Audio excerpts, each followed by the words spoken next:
मैले आज राजमा बनाउन गइरहेको छु। यो राजमाको लागि एउटा सानो मिडियम साइजको प्याज काट्ने, अनि एउटा टमाटर काट्ने, अनि यति राजमा भिजाएको छु। यति राजमालाई राम्रोसँग बेलुकै भिजाएको राजमा हो यो। रातभरि भिज्यो भने राम्रोसँग भिज्छ। अनि यसको पानी मैले निकालेको छु। यो पानी पनि तागत हुन्छ। तेल राख्दैछु अलिकति राजमाको लागि।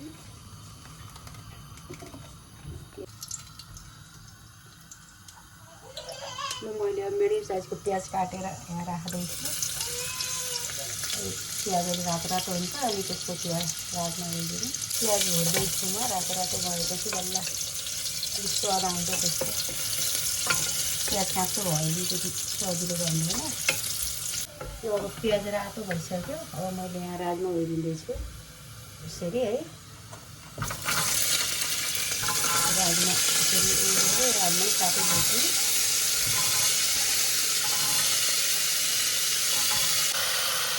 राम्रोसँग यसरी मिलाउनु। प्याज हालेर है लगाउनु।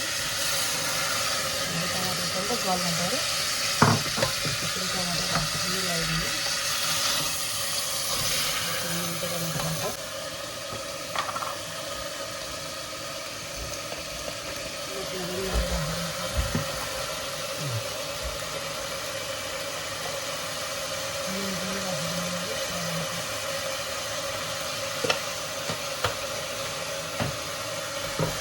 लसुन कुटेर अनि यहाँ लङ सिग्नलहरू अलैँची राखेर अलिकति यस्तो पेस्ट जस्तो बनाएको थिएँ। यो पनि मैले राखिदिएँ यसरी।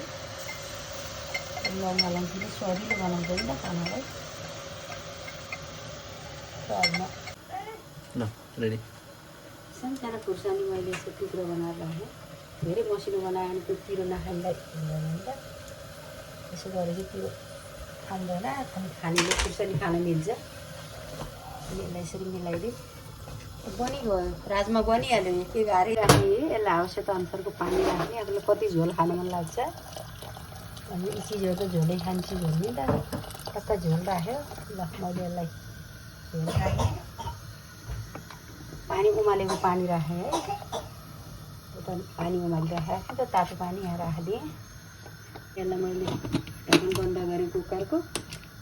यसलाई अब 5 सिटी लगाइदिनुपर्छ। हल्का आगो हल्का, ग्यास हल्का बनायो। बिस्तारै ग्यास बनाएर 4 सिटीसम्म बन्छ यो। किनभने अलिक लपक्क बनाउनु पर्छ नि त राजमा। आगो आस्ता गरेर ग्यास आस्ता गरिदिएँ।